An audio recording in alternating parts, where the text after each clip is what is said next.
Good morning বন্ধুরা, আশা করি তোমরা যে যেখানে আছো সবাই খুব ভালো আছো, সুস্থ আছো।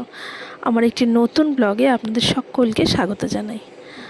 আজকে সকালটা পুরো মেঘলা, আজ প্রায় সপ্তাহখানেক হয়ে যাবে এইভাবেই আকাশ মুখ ভার করে রেখেছে, মেঘলা মেঘলা।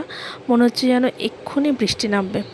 আর সকালবেলা উঠেই আমার জানলার দিকে তাকিয়ে দেখতে খুব ভালো লাগে। তো এদিকে আমি রান্না বসিয়েই একটু জানলার দৃশ্য দেখছিলাম।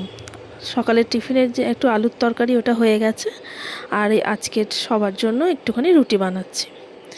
তো এই রুটি বানাতে বানাতে বর্তমান যে সমস্যা গ্যাস নিয়ে, গ্যাসের মানে সিলিন্ডার গ্যাসের যে সমস্যা, সেই সমস্যা নিয়ে দু একটা কথা বলি। আসলে হয়েছে কি, আমাদের এই যে এখন সবাই যে এক একটা ফ্ল্যাট বা অ্যাপার্টমেন্টে থাকি, আমাদের সমস্যা হচ্ছে রান্না করে খাওয়ার একটাই মাধ্যম হচ্ছে এই গ্যাস সিলিন্ডারের ওপর আমাদের নির্ভর করে থাকতে হয়। তো অন্য কোনো জ্বালানি আমরা তো আর জ্বালাতে পারবো না, কোনো রকমের কোনো জায়গাও নেই, আর কোনো ব্যবস্থাও নেই। বাইরের যুদ্ধ চলছে, আর তার এফেক্ট এসে পড়েছে আমাদের এই দৈনন্দিন জীবনের ছোটোখাটো রান্নাঘরের ওপর। শুনেছি নাকি যে অনেক বড় বড় রেস্টুরেন্ট, অনেক বড় বড় জায়গায় হোটেল সব কিছুই নাকি বন্ধ হওয়ার উপক্রম। এমনকি অনেক মন্দির আছে যেখানে নিত্য ভোগ রান্না হয়, প্রসাদ বিলি করা হয়, আস্তে আস্তে সেগুলোও নাকি বন্ধ হয়ে যাওয়ার উপক্রম। সে তো বড় বড় কথা, বড় বড় অনেক অনেক লোকের কথা, তাদের তো সমস্যা আছেই। কিন্তু আমাদের যে গৃহবধূ, আমাদের তো মেন সমস্যা হয়ে যাচ্ছে যে আমাদের এই ছোটো ছোটো রান্নাঘরের মধ্যে এর ওপর ভরসা করেই তো আমাদের চলে। তো কি করে আমরা চালাবো? তাই জন্য আমাদের অনেক দিন আগে একটা ইন্ডাকশন ওভেন কেনা ছিল, তো সেইভাবে ইউজ করতাম না ওটা। তো ওইটাকেই আবার ইন্ডাকশন ওভেন আর একটা ইলেকট্রিক কেটেল ছিল, সেগুলো কিছুই ব্যবহার করতাম না, ওগুলো সব তোলাই ছিল। কিন্তু এখন ভাবছি বাধ্য হয়ে সেগুলোকে ব্যবহার করতে হবে। আমাদের এখনও পর্যন্ত গ্যাসের সমস্যাটা আসেনি, কারণ আমাদের আগের সিলিন্ডারটাই চলছে, আর একটা ভর্তি সিলিন্ডার বুকিং করা, এইসবের আগেই বুকিং করা হয়ে গিয়েছিল, তো সেটা রয়েছে। জানি না এর পরবর্তীতে সিলিন্ডার আর বুক করলে পাবো কি পাবো না। তো তাই কারণে এখন থেকেই ভাবছি যে ইন্ডাকশান ওভেনটা বার করে অন্তত ভাত, ডাল সেদ্ধ, মোটামুটি কোনো রান্নার যে সেদ্ধ জিনিস এগুলো যেন ওতে করা যায়, বা চা এইসবগুলো, দুধ গরম, এইগুলো যদি ওই ইন্ডাকশান ওভেনে করে নেওয়া যায় তাহলে মনে হয় গ্যাসটা অনেকটা সাশ্রয় করা যাবে। আর এদিকে এই যে ডিম সেদ্ধ, আলু সেদ্ধ করে নিয়েছি, আজকে ডিমের ঝোল হবে, আর উচ্ছে আলু বেগুন দিয়ে একটা চচ্চড়ি হবে। প্রথমে বড়িটা ভেজে নেবো একটু লাল লাল করে, একটু তেল দিয়ে লাল লাল করে ভেজে নেবো। বড়িতে তেল দিয়েছি, তেলটা টেনে নিল পুরোটাই। এরপরে ওটা তুলে নিয়ে এবার উচ্ছেটা ভেজে নেবো। উচ্ছেটা একটু ভালো করে না ভেজে তুলে রাখলে চচ্চড়িটা কিন্তু বড্ডই তেতো লাগে। তাই জন্য আমি আগে উচ্ছেটাকে একটুখানি লাল লাল করে ভেজে আগে তুলে রাখবো, তারপর বাকি সবজিগুলো দিয়ে চচ্চড়ি বানাবো। জীবনে চলার পথে গ্যাস সিলিন্ডারের যে কতটা গুরুত্ব, সেটা গ্যাস সিলিন্ডারের অভাব হতেই বেশি করে বোঝা যাচ্ছে। সেই কথায় আছে না, দাঁত থাকতে মানুষ দাঁতের মর্যাদা বুঝতে পারে না। তাই আমাদের এই প্রাকৃতিক অনেক এমন জিনিস আছে যেইগুলো আমরা অপব্যবহার করে করে আজ ধ্বংসের পথে পাঠিয়ে দিচ্ছি। যখন আর সেগুলো পাবো না, তখন কিন্তু আমরা ঠিক এই রকমভাবেই হাহাকার করব। কিন্তু কজনই বা বোঝে? কি জানি, আমিও কি বুঝি? আমিও হয়তো তারই মধ্যে একজন পড়ি। তো যাকে এইসব বড় বড় কথা বলে আর লাভ নেই। এই যেখানে আমার উচ্ছে আর বড়িটা ভাজা হয়ে গেছে, এরপর বাকি আনাজগুলো দিয়ে দেবো। এর সাথে আলু, বেগুন আর কুমড়ো আছে, ওটা দিয়ে দেবো।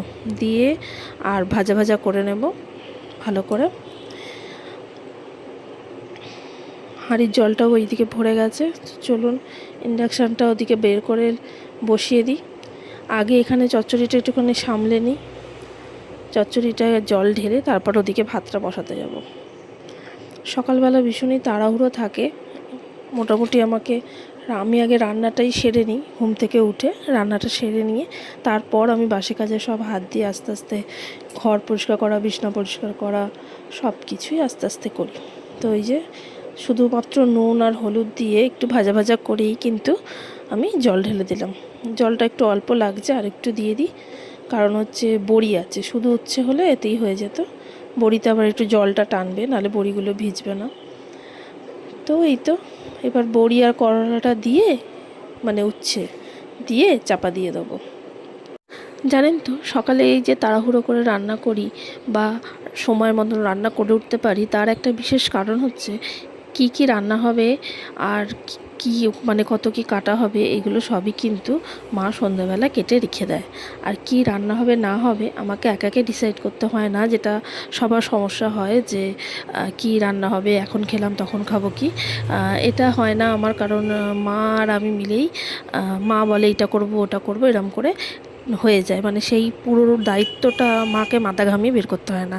আর যাবতীয় আনাজ কাটাকুটি মা সব ওই সন্ধেবেলায় কেটে রেখে দেয়। তার জন্যই আমি সকালবেলা শুধুমাত্র রান্নাটুকু করি বলে তাড়াতাড়ি হয়ে যায়। যদি কেটে করতে হতো তাহলে কিন্তু অনেকটাই সময় লাগতো। ডিমগুলো ভেজে নিলাম। আজকে ডিমগুলো কেন কড়ায় আটকে যাচ্ছিলো বুঝতে পারছিলাম না। আর এই হয়ে গেল ডিমের ঝোল। ডিমের ঝোলটা সম্পূর্ণ হয়ে গেছে। আলুটা সেদ্ধ করা হলে কেমন যেন ঝোলটা দেখতে লাগে। আর ওই দিকেও আমি ওই যে ইন্ডাকশন ওভেনে ভাতটা বসিয়ে দিয়েছি, আর ওই যে বললাম না ডাইনিং টেবিলেই বসিয়েছি, তো দূরে ওইখানেই বসিয়েছি। এই যে ভাতও আমার প্রায় হয়ে এসছে, ফুটছে। আর ইন্ডাকশানটা কিন্তু আমরা কিনেছিলাম, এমনিই কিনে ফেলে রেখেছিলাম। আজ যে এরমভাবে দরকার পড়ে যাবে ভাবতেও পারিনি। ওই জন্য ভাবছি কিনে রেখে একদিকে খুব ভালোই করেছি। তো ওইদিকে রান্নাবান্না করে নিয়ে এবারে ঘরগুলো একটু পরিষ্কার করে নিই। এই যে ছোটো মতন একটা ঝাড়ু কিনেছিলাম, এটা খুব আমার কাজ দেয়। প্রত্যেক দিন তো আর ডিপ ক্লিন করা যায় না, যে সমস্ত কিছু নামিয়ে মোছামুছি করা হয় না। ওটা হয়তো মাঝে সাঝে একবার করি, কিন্তু এই প্রত্যেক দিন এই ঝাড়ুটা দিয়ে ওপর ধুলোগুলো রোজ ঝেড়ে নেওয়া যায়, যেটা আমার খুব সুবিধে হয়। কোনো কাপড় দিয়ে মুছতে গেলে কিন্তু অনেকটাই টাইম লাগে। আর এই ছোট্ট ঝাড়ুটা দিয়ে বেশ খাঁজে খাঁজে ছোট ছোট জায়গাতেও প্রবেশ করে যায়, আর ভালোভাবে ধুলোগুলো পরিষ্কার করা হয়। বেশ ভালোভাবেই ধুলো ঝাড়া যায় এটা দিয়ে। ওই জন্য রেগুলার আমি এইটা দিয়েই পরিষ্কার করে নিই। আর যখন অনেকটা সময় পাই তখন আমি ভালোভাবে সব জিনিসপত্র নামিয়ে তখন ডিপ ক্লিন করি। আর এই যে ছেলের কম্পিউটারটা ইউজ করে ভালোভাবে কভারটা লাগায় না, রোজই ওই রকম করে রাখে। তো সব ঝুলগুলো ধুলো ঝেড়ে নিই ভালো করে। ধুলো বলতে আসলে আমাদের একদম রাস্তার ধারে বাড়ি তো, আর শীতকালে অতটা হতো না জানেন, জানলাগুলো মনে হয় বন্ধ থাকতো বলে। আর এই গরম পড়তেই তো এখন জানলা খুলে রাখতে হয়, তো প্রচণ্ডই ধুলো পড়ে। একদিন যদি আমি না এই ধুলোগুলো ঝাড়ি, এমন দেখে মনে হবে যেন প্রায় এক সপ্তাহ বেশি হয়তো ঘরে কেউ ধুলো ঝাড়েনি। আর আমাদের উত্তর দিকে জানলা বলে না, শীতকালে একদম জানলা খুলতে পারতাম না গো। খুব হাওয়া, ঠান্ডা লেগে যেত একেবারে। তো ওই জন্য খুলতে পারতাম না। আমাদের ঘরে একটুকুও রোদ ঢোকে না শীতকালে, আর শুধু উত্তরের ঠান্ডা হাওয়াটাই পাওয়া যায়। তো ওই কারণে, আর সামনেই পুকুর, অনেকবারই দেখিয়েছি আমার জানলা দিয়ে, সেই পুকুরে ঠান্ডা হাওয়াটাও পুরো ঘরে আসতো। আর সেই হাওয়া গায়ে লাগলে না খুব শরীর খারাপ করে আমার ছেলের, আমার, মানে সর্দি কাশি খুব হয়। ওই কারণে মানে এক ফোঁটা জানলাটা খুলতে পারতাম না গোটা শীতে। তো ঘরদোর মুছে আর সব কিছু কাজ সেরে, বাসি কাজ স্নান করে, আজকের আবার বৃহস্পতিবারের পুজোটাও সেরে নিয়েছি। বৃহস্পতিবারের পুজো করতে তো অনেকটা টাইম লাগে, তো ওইটা আর শ্যুট করা হয়নি। ওই জন্য আমি পুজো করার পরেই একবার আমার ঠাকুরটাকে দর্শন করিয়ে দিচ্ছি কেমন লাগে। বৃহস্পতিবারের পুজো আমার একটা শুধুমাত্র বৃহস্পতিবারের পুজোরই একটা ভিডিও করা আছে, যদি কেউ দেখার ইচ্ছা মনে হয়, অনেক পুরনো, সেই ভিডিওটা খুঁজলে পাওয়া যাবে, সেই ভিডিওটা দেখে নিতে পারেন। তো আমি তো আজ নতুন নয়, অনেক দিন ধরেই ব্লগিং করছি, তো আমার গোপাল ঠাকুরকেও দেখিয়ে দিলাম। আর এই যে আমার ছেলের একটা ফটো লাগবে স্কুলে, দু কপি, সেই ওর বাবা ফটোটা ধুইয়ে এনেছে, আমাদের দেখছি যে ফটোটা বেশ ভালোই লাগছে। এরপরে আমার হাজব্যান্ডও বেরিয়ে যাচ্ছে কাজে, আর ওই যে আমি জানলা দিয়ে দেখছি ও নিচে বাইকে করে বেরোচ্ছে, ওই যে নিচ দিয়ে আমাকে টাটা করে এই বেরিয়ে গেল। এরপর দেখাই আমার ইলেকট্রিক কেটেলটা, যেটা বললাম এটাও তোলা ছিল, এটাও খুব কাজের জিনিস। তো এইটা বার করেছি হচ্ছে জল গরম করার জন্য, এটাও প্রয়োজন পড়তে পারে। যতটা এইসব ইলেকট্রিক জিনিসের ওপর চালিয়ে দেওয়া যায় আর কি, মানে গ্যাসটা যতটা সাশ্রয় করা যায়। দেখুন, গ্যাসের দাম বাড়লে সবারই কষ্ট হয় কিনতে, কিন্তু তবুও সেটা পাওয়া গেলে যেমন তেমন করে সিলিন্ডারটা কেনা যায়, সেই যতই দাম বাড়ুক না কেন, কিন্তু যে জিনিসটা পাওয়াই যাবে না, মানে হাজার দাম দিলেও আপনি পাবেন না, তখন তো তার সাশ্রয়ের জন্য একটু ব্যবস্থা করতেই হয়।